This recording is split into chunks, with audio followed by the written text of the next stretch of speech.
बोला बोला बोला। हाई दिन रात बस थ्रेसर धरई बा तो कुल काम हो जाई। अरे तो थ्रेसर ना धरे ट्रैक्टरवा वाला भगा दे तो कहाँ से आई।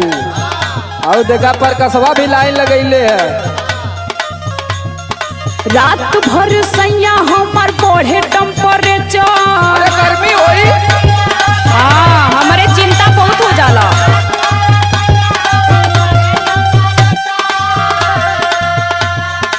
कूलर में रहा कूलर में। रात भर सैया हमार बढ़े टेम्परेचर। तू धरावेला थ्रेसर, तू धरावेला थ्रेसर।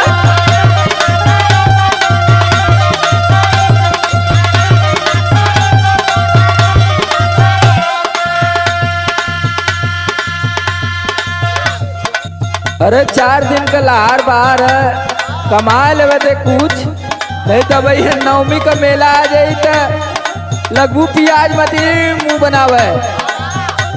तब तो है कुल चीज चाहे लगी। दुनिया भर का दिमाग पलले ही। सुन सुनावा। कैसे छनी पूरी रोज रोटियां बेलाई।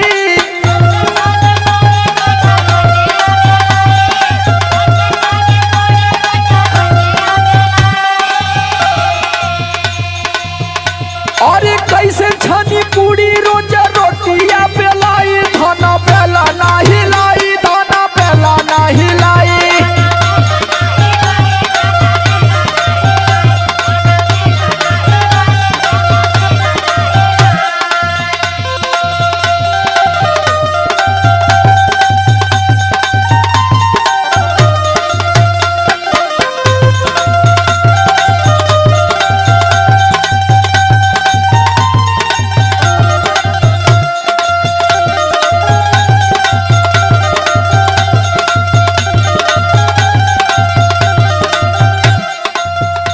अरे वो तो ठीक है बा, हमहू जाना तानी कि कमैबा ना तो का खायल जाई, लेकिन तनी घरों रहल जरूरी समझा। हाथ रही घरे, अब मंगवा लिया तब कुल व्यवस्था। सुना सुनावा। जहिया से चढ़ल बाटे चैत के महीना।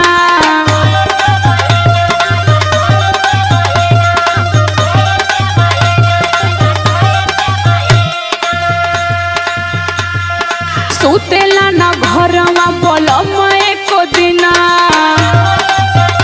तनी घरों रहे सीख। हाँ गरबा सूत के बुखारी हम। जहिया से चढ़ल बाटे चैत के महीना। सुतेला ना घरवा बोलम एको दिना। दाबी दाबी तकिया बिगोर जाला नेचर। अरे टीवी देखल कर पगली, टीवी मोबाइल में टिकटॉक पर वीडियो बनावल कर टाइम पास हो जाई। देखा थी कुल मेहरारू बनावत थी। हमरे ना आवेला हो। यह खाली तोरे ना वाला। अरे संदीप राज उर्फ राज से सीख ले, वो तो टिकटॉक का स्टार है।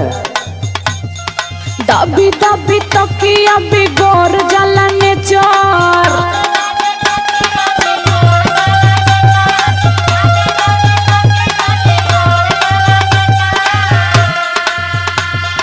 दाबी दाबी तकिया बिगोर जाला नेचर। तू धरावेला थ्रेसर, तू धरावेला थ्रेसर।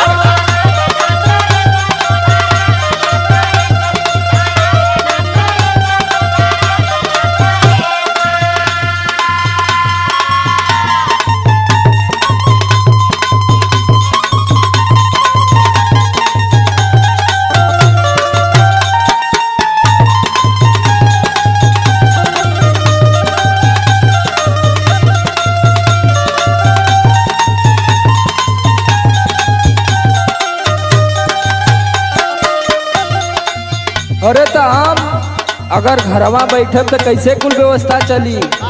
हाँ वो तो है ये बा। तू खुद समझदार है, तू के सब प्रेशर फ्रेशर ना लेवे के चाहिए। का करी हो तो यार चिंता ना होखे लगेला। हाँ बड़ी चिंता वाली तू भले। घरवा में सूत के काटब जब चानी।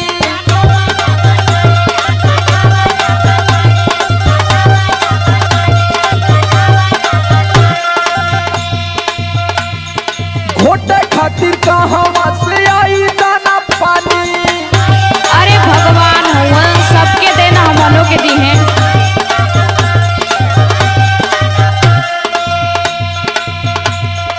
घरवा में सूत के काटब जब चानी।